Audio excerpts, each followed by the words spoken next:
வணக்கம் நண்பர்களே, இன்னைக்கு என்னன்னா ஒரு கவர்மெண்ட் லேப்டாப்போட சர்வீஸ் தான் பார்க்க போறோம். அந்த கவர்மெண்ட் லேப்டாப்போட மாடல் நம்பர் என்ன அப்படின்னா ஏசர் கேட்வே NE46RS. இந்த லேப்டாப்போட சர்வீஸ் தான் நம்ம பார்க்க போறோம். இதுல என்ன ப்ராப்ளமா இருக்கு அப்படின்னா, லேப்டாப் வந்து ஆன் பண்ணோம் அப்படின்னா உங்களுக்கு ஆன் ஆகும். ஆனா ரொம்ப நேரமா பாத்தீங்கன்னா அப்படியே ஹேங் ஆகி நின்றுகிட்டே இருக்கும். எந்தவித ரெஸ்பான்ஸும் கிடையாது. இது எப்பல இருந்து இந்த ப்ராப்ளம் இருக்கு அப்படின்னு இல்லைன்னா நான் வந்து கிட்டத்தட்ட ஒரு 1 இயராவே இந்த லேப்டாப் வந்து நான் யூஸ் பண்ணல. இப்போ வந்து எனக்கு ஒரு சின்ன ஒரு வேலைகளுக்காக தேவைப்படுது, அதனால இந்த லேப்டாப் வந்து நான் ரெடி பண்ணணும் அப்படின்னு சொல்லி ஆசைப்படுறேன் அப்படின்னா, சரி ரைட்டு, நீ வந்து இது என்ன ப்ராப்ளம் தெரியல, ஹேங் ஆகி நிற்குது, நீங்க கொடுத்துட்டு போங்க, நான் கம்ப்ளீட்டா செக் பண்ணி சொல்றேன் அப்படின்னு சொல்லிட்டு எனக்கான டைமிங்கை வந்து அவர் கொடுத்தாரு. சரின்னு சொல்லிட்டு நம்ம வாங்கிட்டு லேப்டாப் வந்து செக் பண்ண ஆரம்பிக்கிறோம். என்னன்னா லேப்டாப் சரி ஒருவேளை சாஃப்ட்வேர் கம்ப்ளைண்டா இருக்கும் போல அப்படின்னு நினைச்சிட்டு வேற ஒரு சாஃப்ட்வேர், அதாவது ஓஎஸ் வந்து நம்ம அதில் இன்ஸ்டால் பண்றோம்.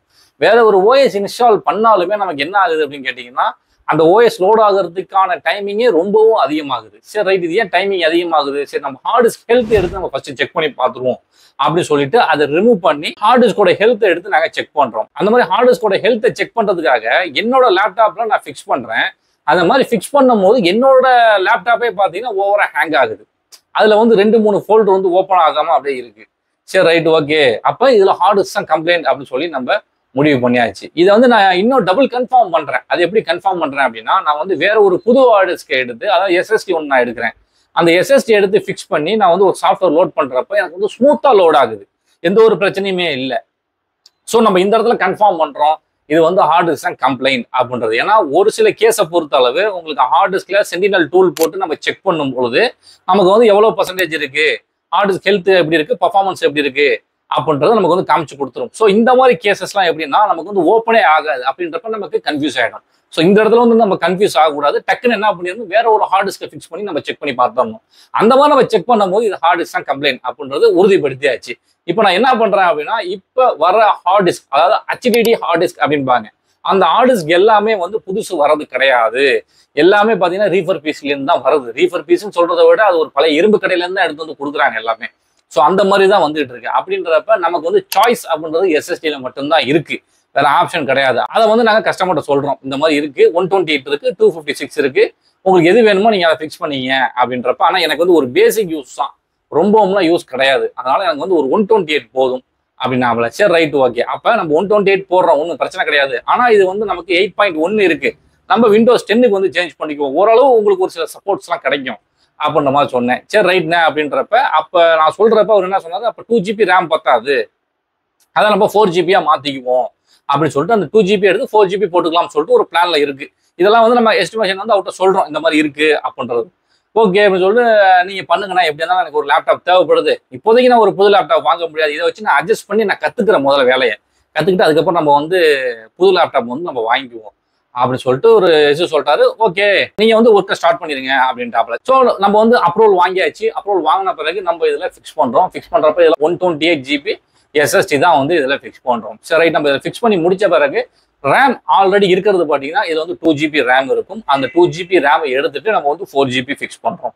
ஸோ நம்ம 4GB ஃபிக்ஸ் பண்றோம்ல, ஏன் நீ வந்து 8GB ஃபிக்ஸ் பண்ணல அப்படின்ற ஒரு கேள்விகள் கேட்கலாம். அவரு சொன்ன விஷயம் என்னன்னா, எனக்கு வந்து ரொம்ப யூஸ் கிடையாது, 4GB போதும், எனக்கு செலவுகள் அதிகமா வேண்டாம் அப்படின்ற மாதிரி அவர் சொன்னதுனால 4GB போட்டாச்சு. சரி ரைட் ஓகே. அடுத்து நம்ம வந்து கம்ப்ளீட்டா செக் பண்ணிட்டு வரும்போது கிட்டத்தட்ட இந்த லேப்டாப்லாம் குறைஞ்சது ஒரு 7 to 8 இயர்ஸ் இருக்கும். அப்படின்றப்ப இதோட தெர்மல் பேஸ்ட் எப்படி இருக்குன்னு பார்ப்போம் அப்படின்னு சொல்லிட்டு நாங்கள் செக் பண்றோம். அந்த மாதிரி தெர்மல் பேஸ்ட் செக் பண்ணும்போது சுத்தமா வந்து ட்ரை ஆயிடுச்சு. அப்ப நம்ம வந்து அதுல ஒரு புது தெர்மல் பேஸ்ட் வச்சுட்டு ஃபுல்லாவே அதுல உள்ள டஸ்ட் எல்லாமே நிறைய அடைஞ்சிருச்சு. அந்த டஸ்ட் எல்லாமே வந்து நம்ம கம்ப்ளீட்டா கிளீன் பண்ணி வரணும். ஏன் அப்படின்னா நம்ம வந்து ஒரு விண்டோஸ் 10 லோட் பண்ண போறப்ப கொஞ்சம் அதிகமா வந்து ஒர்க் வந்து எடுக்க ஆரம்பிக்கும். அந்த மாதிரி ஒர்க் எடுக்க ஆரம்பிக்கிறப்ப இதெல்லாம் கொஞ்சம் நம்ம ஃப்ரீ பண்ணி விட்டுட்டோம் அப்படின்னா லேப்டாப் வந்து யூஸ் பண்றதுக்கு இன்னும் கொஞ்சம் நமக்கு வந்து ஸ்மூத்தாவே இருக்கும். எனக்கு வந்து எப்பயும் உள்ள டவுட் தான், என்னன்னா சிமாஸ் பேட்டோட வோல்ட் எவ்வளவு இருக்கு அப்படின்னு சொல்லி நாங்கள் செக் பண்ணலாம் அப்படின்னு சொல்லிட்டு திடீர்னு அந்த சிமாஸ் வோல்டேஜை வந்து செக் பண்றப்ப நமக்கு 3 வோல்ட் அப்படின்னு வரணும். ஆனா அதுல வந்து 3 வோல்ட் வரல, 0. something தான் வந்துச்சு.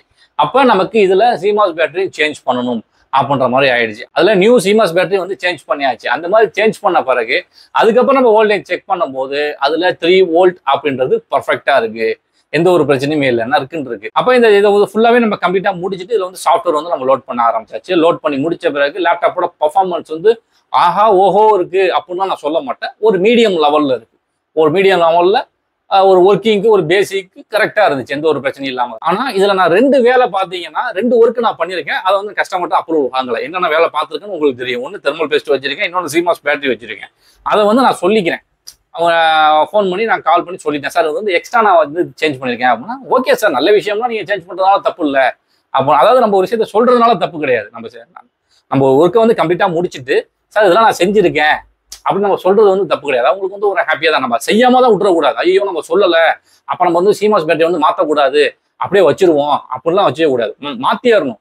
அவங்க நான் வந்து அப்ரூவல் வாங்குறோம் வாங்கலை, அந்த அந்த நம்ம அந்த ஒர்க்கு லைன்ல வரப்ப அதை நம்ம முடிச்சிடணும். இப்போ டஸ்ட் இருக்கா, டஸ்ட்டை க்ளீன் பண்ணி விட்டுறணும். தெர்மல் பேஸ்ட் இல்லையா, தெர்மல் பேஸ்ட் வச்சிடணும். வரப்ப சார் தெர்மல் பேஸ்ட் நான் அதில் வச்சிருக்கேன், ஒரு எக்ஸ்ட்ரா ஒரு 200 ரூபாய் நீங்கள் சேர்த்து கொடுங்க சார் அப்படின்னா தாராளமாக கொடுப்பாங்க. யாரும் மறுக்க போகிறது கிடையாது. அவங்களுக்கு தேவை ஒர்க்கு வந்து நல்லா நீட் அண்ட் கிளீனாக இருக்கணும். பர்ஃபார்மன்ஸ் அப்படின்றது நம்ம அவங்களுக்கு கொடுத்துட்டோம்னா அவங்களுக்கு ஒரு திருப்தியாக இருக்கும். ஸோ அதுதான் நான் வந்து சொல்ல வரேன். இந்த மாதிரி நம்ம வந்து ஒரு ஏசர் கேட்வே லேப்டாப்பை வந்து அப்கிரேட் பண்ணி யூஸ் பண்ணலாமா அப்படின்ற மாதிரி நிறைய பேர் வந்து கேள்விகள் கேட்டுட்டு தான் இருக்காங்க. என்னை பொறுத்தளவு ஏசர் கேட்வே அப்படின்றது கொஞ்சம் ரொம்ப வந்து ஓல்டேட்டடாக தான் ஆயிடுச்சு. அதில் வந்து அதிக செலவுகள் வந்து செய்ய வேண்டாம் அப்படின்றதான் சொல்லுவேன். ஆனால் சேஞ்ச் பண்ணால் அதோட பர்ஃபார்மன்ஸ் வந்து ஏசர் கேட்வேல சூப்பராக இருக்கும், நல்லா இருக்கும். ஆனால் ஒரு சில போர்டு வந்து எப்படின்னா உங்களுக்கு வந்து ஃபங்கஸ் ஃபார்ம் ஆன மாதிரி ஆகிடும். ஸோ அந்த மாதிரி ஃபங்கஸ் ஃபார்ம் ஆன மாதிரி ஆகுறப்ப நம்ம அதில் வந்து எல்லாத்தையும் லோடு கொடுக்குறப்ப டப்புன்னு ஆஃப் ஆகிடும், லேப்டாப் வந்து ஆன் ஆகுது. அப்போ என்ன ஆகும் அப்படின்னா நம்ம நிறைய செலவுகள் நம்ம அதில் செஞ்சிட்டோம், செஞ்சு முடிச்ச பிறகு டக்குன்னு ஆஃப் ஆயிடுச்சு அப்படின்னா அது வந்து டோட்டலாக வந்து பைசா வந்து வேஸ்ட் ஆகிடும். அதனால ஏசர் கேட்வே, ஹஸ்ஸி, ஒரு சில மாடல்ஸ் இருக்கு, அந்த மாடல்ஸ்லாம் நம்ம பார்க்கணும். பார்த்துட்டு இது ஓகேவா, சரி அதுக்கப்புறம் நம்ம ரெடி பண்ணிக்கலாமா அப்படின்னு சொல்லிட்டு அதை நம்ம பார்த்துட்டு தான் செய்யணும். எடுத்தோடனே சரசர நம்ம செஞ்சிட்டோம் அப்படின்னா டோட்டலாக பைசா போய் உள்ளே முடங்கிரும், அதை நம்ம எதுக்குமே யூஸ் பண்ண முடியாத மாதிரி ஆகிடும். அதை ரொம்ப கவனமாக நீங்கள் பார்த்துக்கணும். அதுதான் வந்து நான் தம்பிகிட்ட சொன்னது. தம்பி அதுக்கப்புறம் நேரில் வந்த பிறகு நான் செக் பண்ணி பார்க்க சொன்னேன். உங்கள் யூஸுக்கு கரெக்டாக இருக்கான்னு பாருங்க ஃபர்ஸ்ட் அப்படின்னு. அப்புறம் உட்காந்து செக் பண்ணாரு. செக் பண்ணி எல்லாத்தையும் பார்த்த பிறகு ஓகேவா உங்களுக்கு அப்படின்னு, எனக்கு ஓகேண்ணே கரெக்டாக இருக்குது, எந்த பிரச்சனையும் இல்லை. ஆனால் என்னோட நெட்டு கனெக்ட் பண்ணுறப்போ தான் வந்து அது ஸ்லோவாக இருக்குது. ஆனால் நம்ம ஷாப்பில் உள்ள நெட் வந்து சூப்பராக ஒர்க் ஆகுது, டக்குன்னு எல்லாமே ஓப்பன் ஆகுது, எல்லாம் இதாகிட்டு இருந்துச்சு.